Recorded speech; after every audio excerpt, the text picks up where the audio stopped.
Shalom.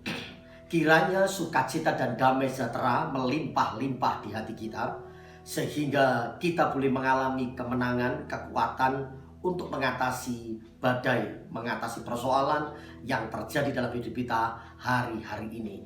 Ketika kita melekat kepada Tuhan, Anda dan saya diberikan kekuatan oleh Tuhan. Haleluya.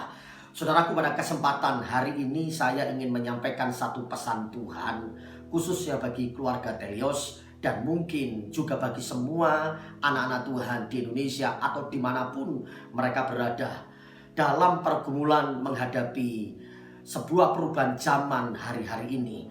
Untuk khotbah hari Minggu saya sudah persiapkan, tapi setelah saya siapkan khotbah itu, saya berdoa bergumul dengan Tuhan, dan Roh Kudus memberikan saya satu pesan khusus yang harus saya sampaikan kepada jemaat Tuhan dan khususnya saudara keluarga Telios. Saudaraku, dalam pergumulan itu Tuhan ingatkan saya tentang deklarasi iman, tentang penyataan iman yang Tuhan berikan untuk keluarga Telios tahun 2020 ini. Kita diingatkan bahwa tahun ini adalah tahun kebangkitan besar. Katakan sekali lagi, kebangkitan besar. Saya yakin hal ini pasti akan terjadi, sebuah kebangkitan besar secara rohani. Ada banyak orang yang letih lesu, banyak orang yang takut, putus asa, kehilangan pengharapan. Tahun ini mereka akan mengalami kebangkitan besar. Ada banyak orang-orang yang mengalami keterpurukan ekonomi. Jawaban Tuhan yang seolah-olah jauh. Tahun ini saya berkata, engkau akan mengalami kebangkitan besar. Dan saya percaya semua orang merindukan hal ini. Kebangkitan besar juga bicara tentang kedatangan Tuhan Yesus kali yang kedua, di mana saat dia datang pasti akan muncul sebuah kebangkitan besar. Kebangkitan yang pertama adalah kebangkitan tuaian atas Indonesia. Akan terjadi tuaian besar atas Indonesia. Engkau dan saya akan melihat satu generasi yang diselamatkan oleh Tuhan. Orang-orang yang tadinya tidak mengenal, tidak percaya kepada Tuhan, akan bangkit percaya kepada Tuhan karena kedatangannya sudah sangat-sangat dekat. Yang kedua, ada kebangkitan revival kepada generasi orang-orang muda, di mana orang-orang muda akan punya lapar dan haus akan Tuhan, akan Roh Kudus. Mereka yang tadinya acuh, mereka yang tadinya cuek terhadap hal-hal atau perkara-perkara rohani, dengan masalah yang terjadi dan dengan hadiratnya Tuhan, lawatan Tuhan akan terjadi, sehingga generasi disadarkan kembali. Mereka akan datang mencari Tuhan, dan mereka akan pergi berdiri di ribuan banyak orang menyampaikan pesan-pesan Tuhan secara radikal, secara luar biasa. Dan saya juga yakin akan terjadi kebangkitan ekonomi bagi orang-orang yang mengandalkan Tuhan, yang merindukan Tuhan. Sekalipun dunia sedang resesi, tapi bagi orang yang percaya kepada Tuhan, bagi orang yang takut akan Tuhan, mereka pasti akan mengalami kebangkitan ekonomi. Oleh karenanya saudaraku, pesan Tuhan secara spesifik saya mau sampaikan kepada saudara bahwa kebangkitan pasti terjadi. Itu hanya terjadi kepada orang-orang yang percaya, sungguh-sungguh percaya, percaya total, percaya maksimal. Sekali lagi katakan, percaya maksimal. Biarlah Anda dan saya tidak setengah-setengah, tapi percayamu, percayaku sungguh-sungguh maksimal. Tuhan ingatkan bahwa kebangkitan besar terjadi jika kita punya tiga perkara ini, tiga hal ini. Yang pertama yaitu jika Anda dan saya dikuasai, dipimpin oleh Roh Kudus. Pastikan hidup kita hari-hari ini dipimpin oleh Roh Kudus. Mari bersama-sama saya angkat tangan kananmu, taruh di atas kepala kita dan berkata, hidup saya dipimpin oleh Roh Kudus, hidup saya dikuasai oleh Roh Kudus, hidup saya dikendalikan oleh Roh Kudus. Orang yang dipimpin oleh Roh Kudus pasti akan sanggup melewati badai. Orang yang dikuasai Roh Kudus akan menang mengatasi persoalan. Orang yang dikuasai Roh Kudus, dia punya hikmat, dia punya ketajaman untuk mendengar suara Tuhan. peka dengan suara Tuhan, tajam melihat rencana-rencana Tuhan. Karena hatinya, rohnya selalu terkoneksi dengan Tuhan. Pastikan hidup saudara hari ini dikuasai oleh Roh Kudus. Roh itu akan membawa saudara kuat, intim dengan Tuhan. Roh itu akan membawa saudara peka dengan keadaan, sehingga kita tidak takut dengan apapun yang terjadi, dengan peristiwa, dengan kejadian-kejadian yang sedang terjadi. Karena hidupmu dan hidup saya dikuasai oleh Roh Kudus. Orang yang diurapi oleh Roh Kudus akan berkemenangan. Orang yang diurapi Roh Kudus, doanya didengar oleh Tuhan. Orang yang dikuasai Roh Kudus dipelihara secara sempurna oleh Tuhan. Saudaraku, jangan takut.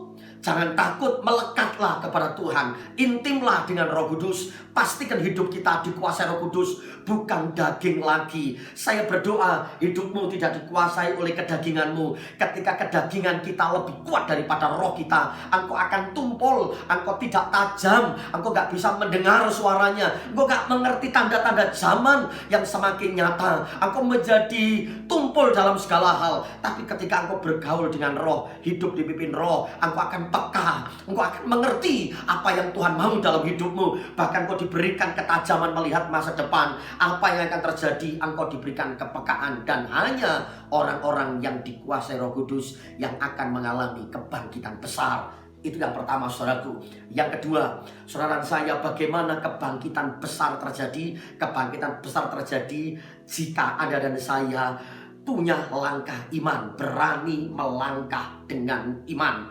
Ketika kita dikuasai oleh roh dan kita berani bertindak dengan iman, melangkah dengan iman, sekalipun kita tidak melihat, sekalipun kita tidak mengerti, tapi iman kita kuat, percaya kita kuat, engkau akan mengatasi masalah, engkau akan mengalami kebangkitan besar. Sekalipun dunia resesi, sekalipun keadaan zaman begitu berat, tapi bagi orang yang percaya kepada Tuhan, Tuhan akan nyatakan kemuliaannya. Tuhan akan percayakan perkara-perkara yang besar kepada orang-orang yang beriman. Saya diingatkan sekali lagi ketika Yesus setelah dia khotbah di atas bukit, dalam Matius 5, Matius 6, Matius pasal ke-7, Yesus khotbah dengan begitu luar biasa. Dia menyampaikan pengajarannya begitu luar biasa. Setelah itu Yesus turun dari bukit, lalu pertama kali ketika dia turun, dia menjumpai seorang yang sedang sakit kusta. Saudaraku, orang ini menjumpai Yesus dan berkata, "Tuhan, tolonglah saya. Apakah engkau mau menyembuhkan saya?"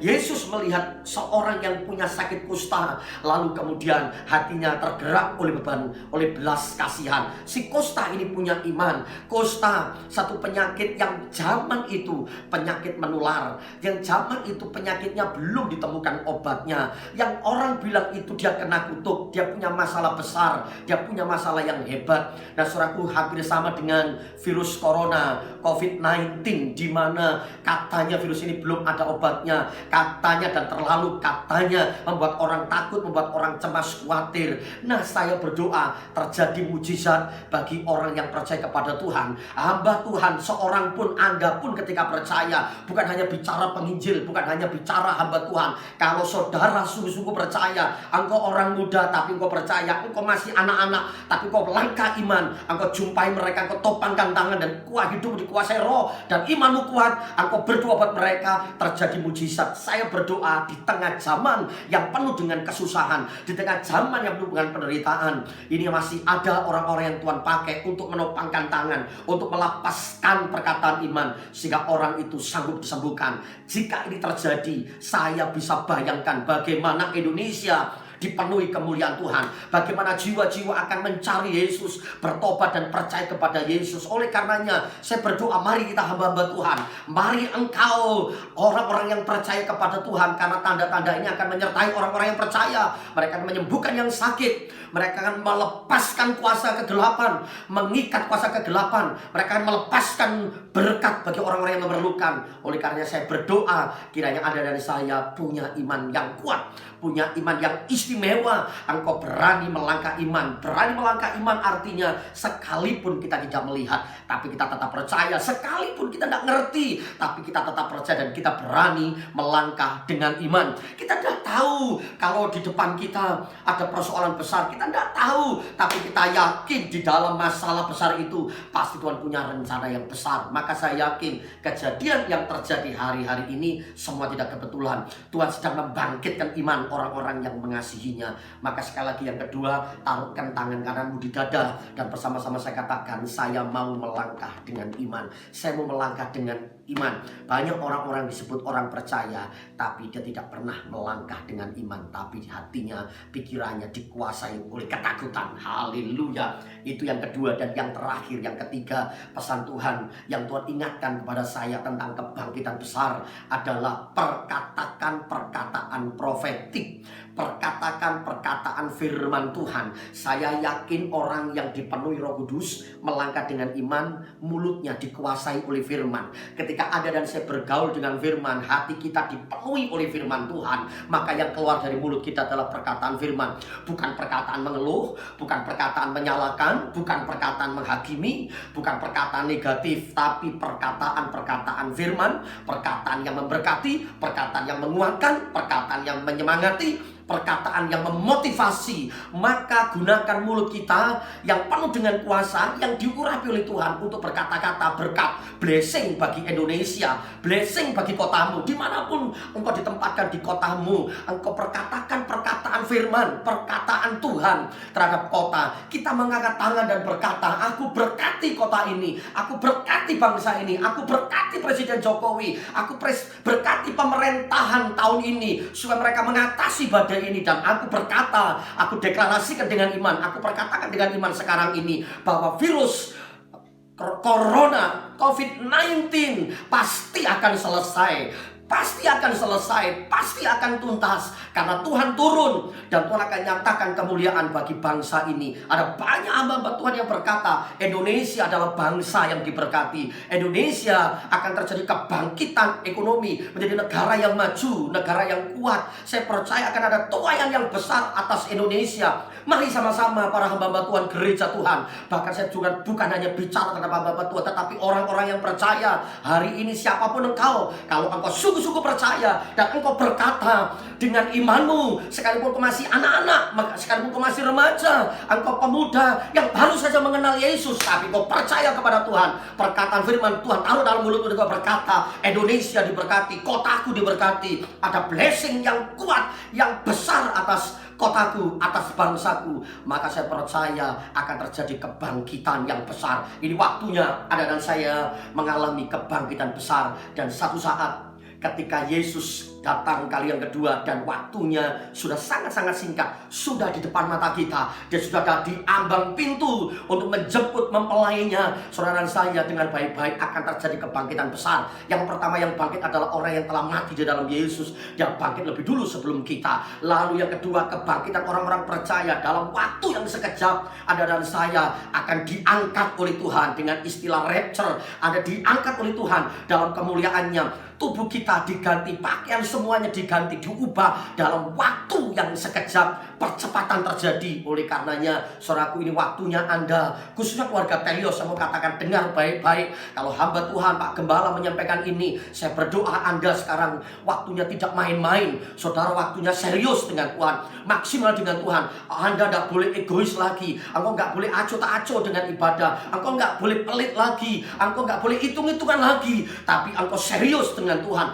Engkau mau menabur dengan Tuhan. Engkau mau melayani Tuhan. Jangan hanya sebagai penonton, tapi engkau menjadi pemain. Karena waktunya sudah sangat-sangat singkat. Saya berdoa terjadi kebangkitan rohani dari semua anak-anak, remaja, pemuda, dewasa, dan para orang-orang tua. Mari bersama-sama kita sadar, kita bertobat. Mari arahkan hidup kita searah dengan hatinya Tuhan, searah dengan jalannya Tuhan. Jangan pernah main-main dalam hidupmu. Sekarang waktunya Anda dan saya sungguh-sungguh bertobat, melayani Tuhan secara maksimal. Hidup untuk Tuhan, hidup untuk Tuhan. Dan kita mengejar perkara-perkara yang rohani, bukan yang jasmani. Anda kejar perkara-perkara yang rohani, perkara-perkara yang kekal, bukan perkara-perkara yang fana. Dan saya percaya orang yang mengalami kebangkitan besar adalah orang-orang yang melakukan 3 perkara ini tadi.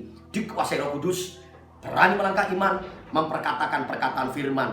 Maka saya berdoa kebangkitan besar Anda dan saya akan terus makin tinggi, makin cepat, makin istimewa, makin tinggi, makin cepat, makin istimewa, makin tinggi dalam kapasitas, dalam kualitas, makin cepat dalam perkara-perkara rohani, makin cepat untuk urusan perkara rohani, makin cepat untuk Anda menabur, makin cepat untuk Anda bertindak melakukan kebaikan, jangan berlambat-lambat, dan makin istimewa kualitas hidupmu, makin istimewa pelayananmu, makin istimewa doamu, makin istimewa imanmu, makin istimewa kasihmu, makin istimewa penyembahanmu, dan makin istimewa memberimu. Saya berdoa Anda tidak hanya menjadi pendengar, tapi kau jadi pelaku-pelaku firman Tuhan. Haleluya. Saya berdoa saudara semua diberkati oleh Tuhan. God bless.